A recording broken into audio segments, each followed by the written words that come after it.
हृदयनाथ नावाच्या महामार्गावर लागलेलो आहोत ना आपण.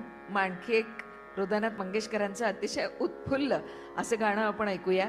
आता त्यांचा भावसरगम हा कार्यक्रम आपण कित्येक वेळा बघत असतो, कित्येक वर्ष बघत असतो. कारण क्षणे क्षणे यन नवताम उपैती तदैव रूपम रमणीयताया. सारखं काहीतरी त्यातनं नवं मिळतंच. त्यांना चोखंदळ रसिक विचारायचे की काहीतरी नवं ऐकवा, जे आम्ही आकाशवाणीवर ऐकतो ते नाही, नवीन ऐकवा असं त्यानं म्हटलं. म्हणून त्यांनी कविवर्य सुरेश भटांची एक कविता घेतली, त्या कवितेला चाल लावली आणि ती कविता आपल्या भावसरगममध्ये ते सादर करायला लागले. ती कविता म्हणजे मेहंदीच्या पानावर. ई दिन तो जाबेना हे बंगाली गीत आहे, त्याला त्यांनी चाल लावलेली दिदींनी गायलेलं आहे आणि तीच चाल त्यांनी ह्या मेहंदीच्या पानावरला लावली. पण नंतर ज्या वेळेला आकाशवाणीसाठी त्यांनी ते गीत संपूर्णपणे सिद्ध केलं, त्यावेळेला त्याच्यामध्ये मेंडोलिन, डुग्गी, त्यानंतर स्पॅनिश बेस गिटार वगैरे या सगळ्याचा, स्पॅनिश गिटार, बेस गिटार या सगळ्याचा त्यांनी वापर केला आणि अनिल मोहिले यांचं संगीत संयोजन त्याला आहे आणि एक अतिशय सुंदर गीत जन्माला आलं. पण त्या भावसरगम गीताच्या त्या काळाचं महात्म्य असं होतं की कविवर्य पाडगावकर त्याचं निवेदन निरूपण करायचे.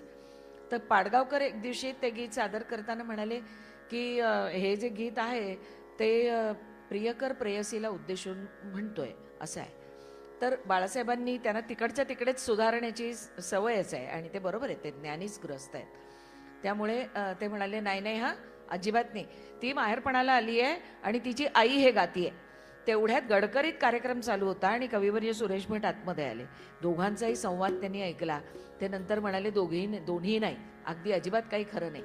ती मुलगी माहेरपणाला आली आहे, ती तिच्या माहेरच्या अंगणामध्ये ती सगळी नेहमीची तिची झाडं फुलं बघतीये आणि त्यावेळेला तिच्या मनात स्वतःबद्दलच जे विचार येत आहेत ते या गाण्यात आहेत.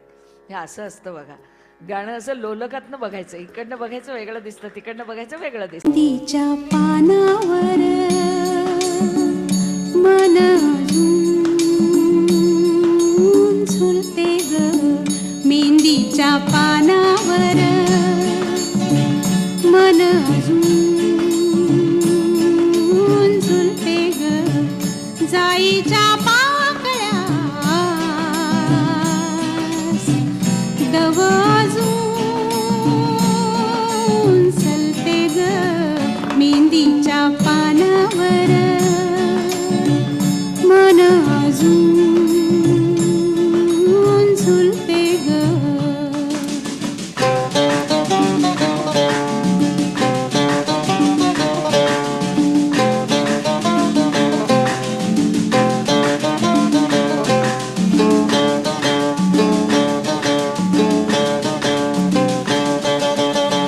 झुळझुळतो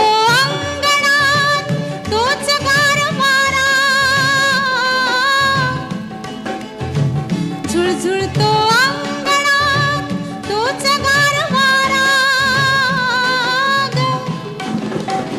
हुळहुळतो तुळशीचा अजून देह सारा ग, मेहंदीच्या पानावर मन अजून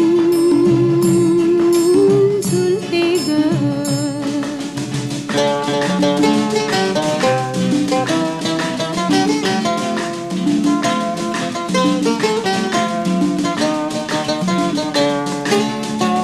अजून तुझे हळदीचे अंग अंग पिवळे ग, अजून तुझे हळदीचे अंग अंग पिवळे ग, अजून तुझ्या डोळ्यातील मोठेपण कवळे ग, कवळे ग, मेहंदीच्या पानावर